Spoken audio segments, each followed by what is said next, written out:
Hello and welcome to Spoken Like a Native podcast. My name is Doyenne. I'm an English teacher from Scotland and a devoted language learner, and this podcast is for those learning English to improve their listening and vocabulary, with episodes on engaging topics like culture, current events, history, and how languages work. If you want to improve your speaking and listening, head over to speakmeters.com, where you can take part in small group conversations hosted by native speakers. This is an amazing way to boost your fluency, expand your vocabulary, and increase your confidence by practicing with qualified, certified, and selected native speakers who really enjoy helping people. There are sessions at a range of levels for English, French, Spanish, and German, so book your first session today. Speakmeters.com. And don't forget, you can take part in this podcast by telling me your ideas for topics. Information about how to get in touch with us is in the description. Enough beating around the bush, let's get this episode underway. Hello and welcome to episode 5 of the podcast. This is an interview with Sarah, who's a host on Speak Meters. And it's a listening challenge for you guys, so I have 7 questions for you to pay attention for the answers to. Okay, are you ready? Number 1, why did Sarah choose to study law? Number 2, where did she go to university? Number 3, what job does her husband do? 4, what was her first well-paid job as a young person? Number 5, where does her father come from? Number 6, in which country did she meet her husband? And lastly, number 7, what does she do as a job now? So Sarah and I had quite a long chat, so I didn't want to cut out her life story. So what I'm going to do is we're going to have part 1 and part 2. Listen out for the answers to the quiz at the end of this episode. So can I ask you about where are you from exactly? Well, I was born in the southeast of the country, in England, the country, as if everyone should know it was England just by my accent. No. Yeah. So I was born just south of Tunbridge Wells, and then after my parents got divorced, I moved to be close to my grandparents who lived up in Sevenoaks, also in the southeast of England.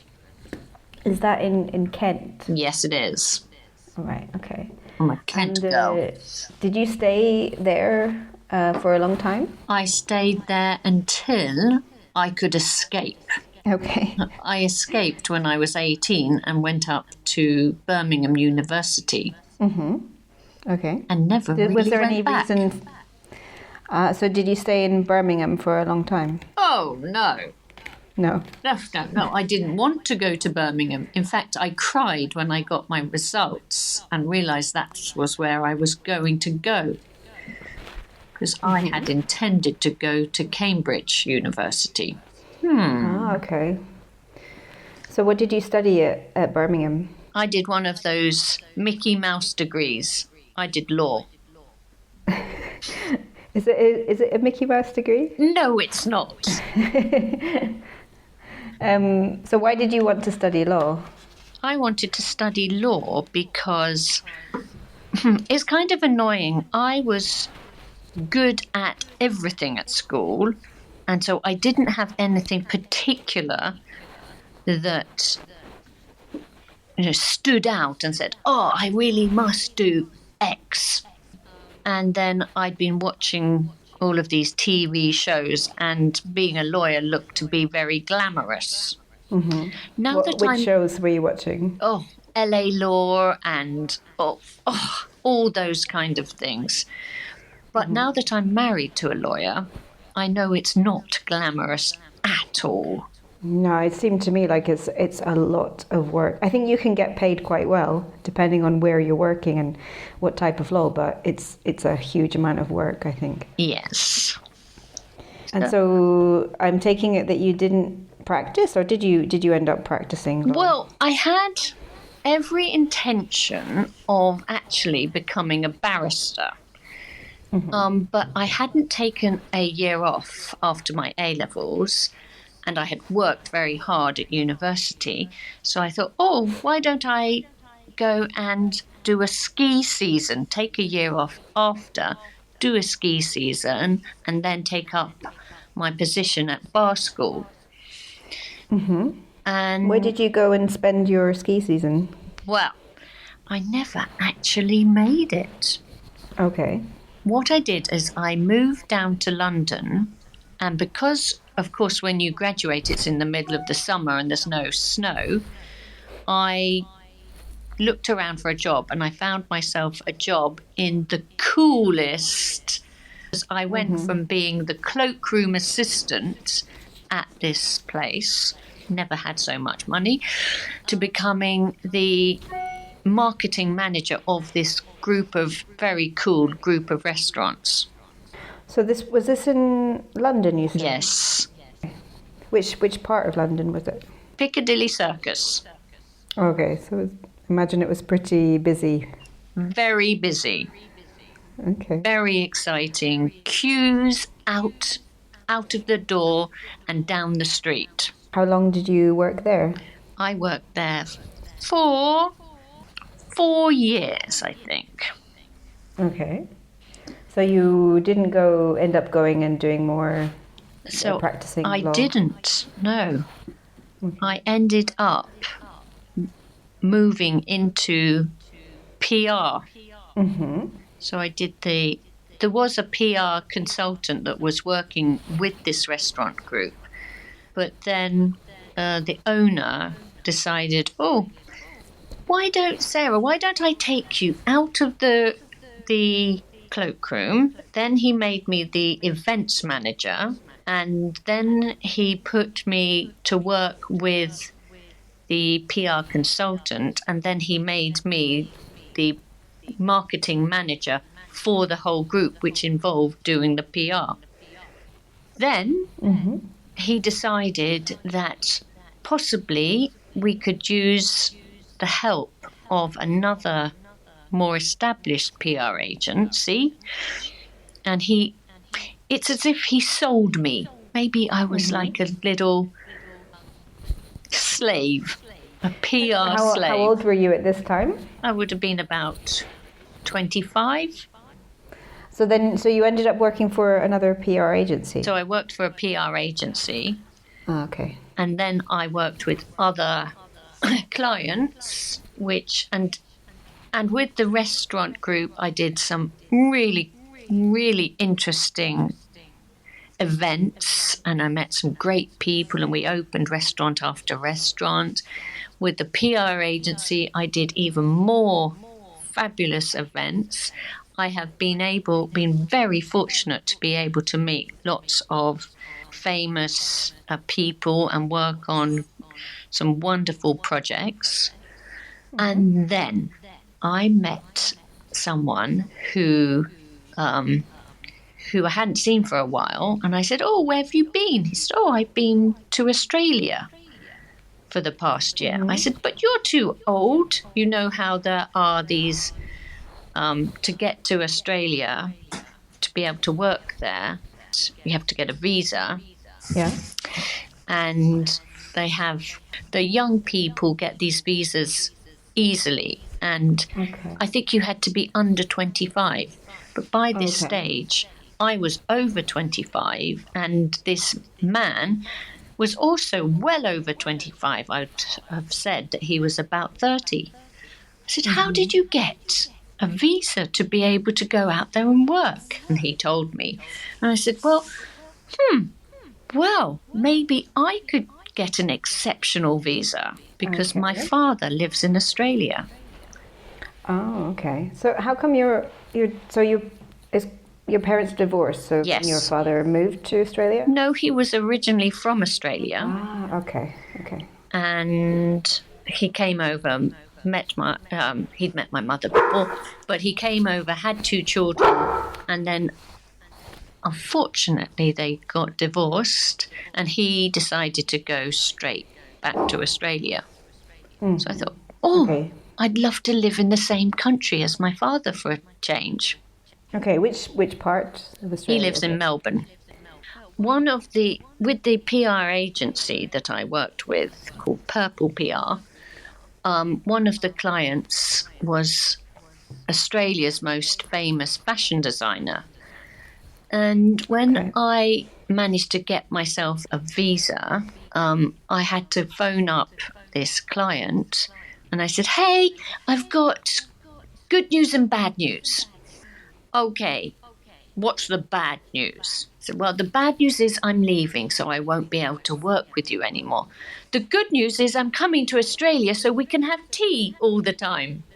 And she said, "I've got better news for you. I need a PR. So come to Australia, come to Sydney, and come and be my international PR manager."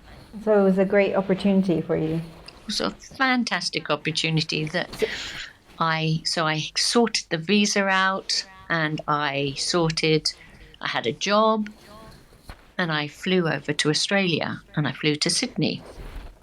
So I imagine it must have been easier if you'd been offered a job to have somewhere, with the immigration. Well, they make exceptions, and I had to go to Australia House and tell them why they should make an exception for me, And I said, "Well, would the fact that my father is Australian, lives in Australia, is that a good enough exception?" And they stamped my passport immediately. Right. Yeah. So like your family connection helps a huge. Well, yes, but I had, like the other people, I had a visa which meant that I could only work with someone for 3 months, and then you had to move on to the next job, and so on and so forth. And so I went over there with my visa intact, and I thought, I really need to do something about this because I'm enjoying working for this company, this designer. And maybe I need to find out if I can get myself an extension or change my visa conditions. A more permanent. Yes, I wanted permanent leave to remain, in fact. And then I was prepared, so I found myself a lawyer, and I was prepared to pay him many thousands of dollars to help me out. But he, when I went to him, he asked me what I was doing, and then he said, "I'm not sure I can help you, because in order to change your visa or your status, you would have to be working in a job where they couldn't find anyone else to do what you're doing." And quite frankly, in the country, and they would have to have advertised the job, etc., etc. And quite frankly, Sarah, anyone could do your job and everyone would want to. Okay. "So I'm afraid I can't help you." I said, "But surely having an Australian father must help me out." He went, no. If it was going to be anything, it would be in this act. And I said, no. So I wrote this down. I then went and looked up the law, and I found out that it said that to be able to get an Australian passport and Australian citizenship, you just need to do X, Y, Z, and a few more other things. So I promptly set about getting myself an Australian passport. So I didn't pay this lawyer anything. Okay, so it wasn't very complicated. It wasn't too complicated. I had to pay about £150 to get some documentation from the police in the UK.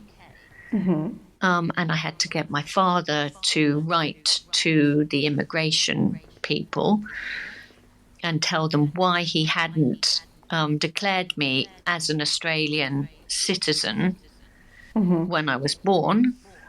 And hey presto, a few months later, I got my passport. Okay, so how long was the time from first arriving in Sydney to having a Australian passport? 3 months. Oh wow, yeah, that's pretty good. It was good that you didn't pay a lot of money to the lawyer in the end. Yes, it was. So how long did you stay in Australia? Well, I stayed in Australia for about... It gets quite complicated because I then, after about 3 years, I had decided that I had done all I could working for this particular company. And as this designer was really at the top of her game, I was looking around thinking, what else could I do? Because there's nobody quite like her, no one who compares, no one else who shows at Paris Fashion Week. You kind of reached the pinnacle. Yes, and then I had a friend there who suggested that she told me that she was leaving her job and going to Paris to go to the Sorbonne University. I've always wanted to do that. She said, well, why don't you? So had you always been thinking about studying in Paris? No, I just heard, I'd heard about the Sorbonne. I'd been to Paris many times, but I'd never thought about even applying to go there. And I followed this girl and we moved to France together.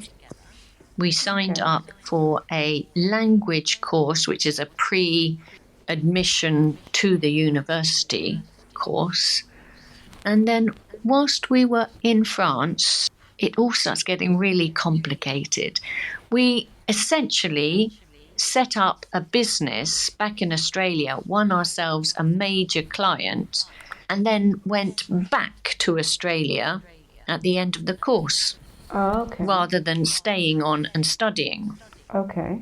So I'm back to Australia. Then we set up this business, and that was going really well. Was that a PR or? No, it was kind of business? It was a skincare business. So we set ourselves up as branding and importing and distributing this particular product that hadn't been available in Australia. Okay. So we did that. And then one of my friends in Australia said to me, oh, Sarah, I'm really disappointed. You said that you could come to my wedding she was getting married in France. And your business partner has told me that you're going to be busy. I said, what? She knows that I want to go to your wedding. Okay, what was going on there? So what was going on there, it turns out that she said to me, I didn't think that this was actually going to be a success. I wanted to take your money to start the business, but I don't actually want to share the rewards. Okay. She said that to you directly? Well, it took a long... I am condensing this. Yeah. But yes. Okay. And she actually said, if you don't sign over your shares to me, I will make sure that this company never makes a profit. Not a very good friend. No, not very good. And so what happened then? So I had managed, when I had been in France before at the Sorbonne, I'd managed to find myself a French boyfriend. I phoned him up and told him what a terrible time I was having. He said, Sarah, go to the airport and there will be a ticket waiting for you to bring you back to France, which I did. And then I got back to France, and a few days later, I was sitting on the back of his moped, driving round the Arc de Triomphe, when I was hit by a car. We were hit by a car. And I was tossed over the car bonnet, and I decided to bite the road and break my leg. So Okay. I was scooped up and never made it back to Australia. Wow. Okay. Da, da, da. And when did this happen? What year was this? 2000 and oh goodness, I can't remember. 2013, something like that. Okay, so about 10 years ago. Yes. Okay. So, Oh no, it would have been more than that. Okay. So like between 2000 and 2010 or something. Yes. Okay. So you got in this accident. So you broke your leg. Did you have any other injuries? Or was it a long recovery? Well, I bit I bit the roads, which knocked out my teeth, some of my teeth, not all of them. But happily, my mother is a dentist, so she was able to fix that. I was battered and bruised, and actually quite fortunate because sometime afterwards, my then boyfriend told me that when I was at the hospital, the medical team that were caring for me actually spoke to him about the fact that they might have to cut off my leg, amputate my leg. Okay. But happily, they saved it. Oh, that's good. Wow. You said that then you didn't end up going back to Australia. So have you been in France since then? No, Oh, okay. I went back to England and I set up my own PR company. Okay. And but you're in France now? Yes. Okay. And is it right that you're an English teacher now? Yes. Okay, so how did you end up doing that? Okay, so I set up my own PR company. All was going very well. I was then in New York with a client, woke up one morning and thought, I really shouldn't have worn those fabulous shoes that I've been running around the city in. I can't walk very well. Turns out that once I got back to the UK, and I had to go, my walking got worse and worse. And I had to go straight from the airport into the hospital where they discovered that I had multiple sclerosis. I'm not sure if I know. I mean, I have a kind of vague idea about what the condition is, but do you mind kind of explaining what it is? So essentially, it is my body is attacking itself, and it's attacking the myelin sheath that surrounds the nerves. And that then, it comes in different forms. I had relapse remitting MS rather than progressive MS, which is the MS that you see when people end up inevitably in a wheelchair. Yeah, it just gets worse and worse, and Yes. they lose their mobility. Yeah. Okay, so your form is.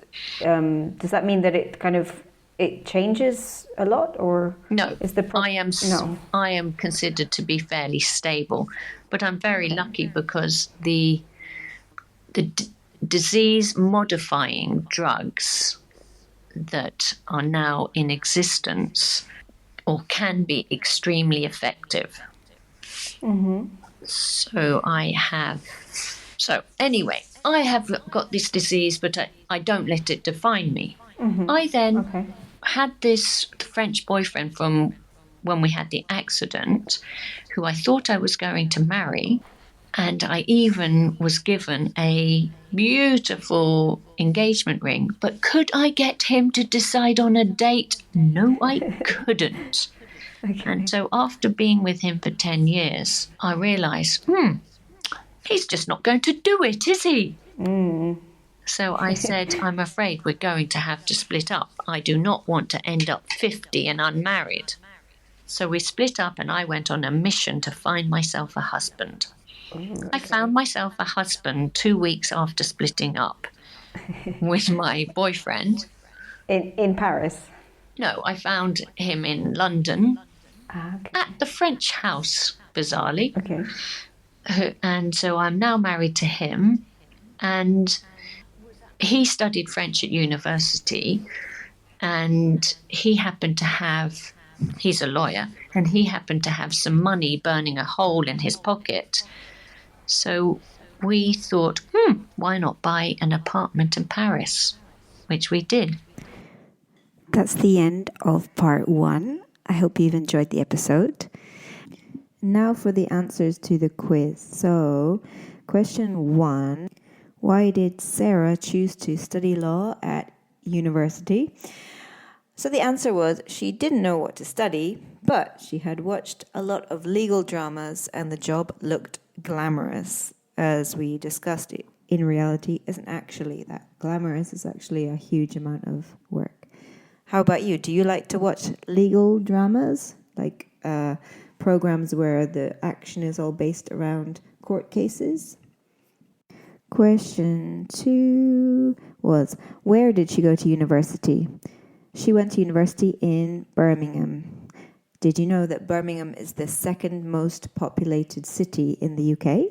Question 3, what job does her husband do? Her husband is a lawyer. Question 4, what was her first well-paid job as a young person? And the answer, as a cloakroom assistant in a bar/restaurant in London, in Piccadilly Circus. Very busy place. Number 5, where does her father come from? Her father comes from Australia. Number 6, in which country did Sarah meet her husband? And the answer to that was she met him in England, in a kind of French association cultural exchange place. And so the last question for today, what is Sarah's job now? Did you get that one? Sarah is now an English teacher. So how did you do? How many out of 7 did you get correct? If you got less than 5, go back and listen again.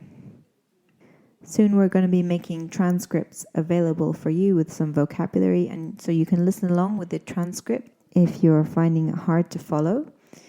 And remember, if you need to practice your English or French or Spanish by speaking in a lovely, friendly environment, please join up Speak Meters. Thanks for listening. What do you think about today's topic? Remember, you can get in touch by leaving a comment or by joining the Speak Meters community. Follow Speak Meters on Instagram and subscribe to Spoken Like a Native on your favorite podcast platform. You can also leave a comment and like the stream. Please, please, please leave a review. It really helps us to find new listeners who are looking for fun language learning content. And lastly, don't forget to head over to speakmeters.com to take part in live conversations hosted by friendly native speakers. That's all for today. Catch you next time. Bye!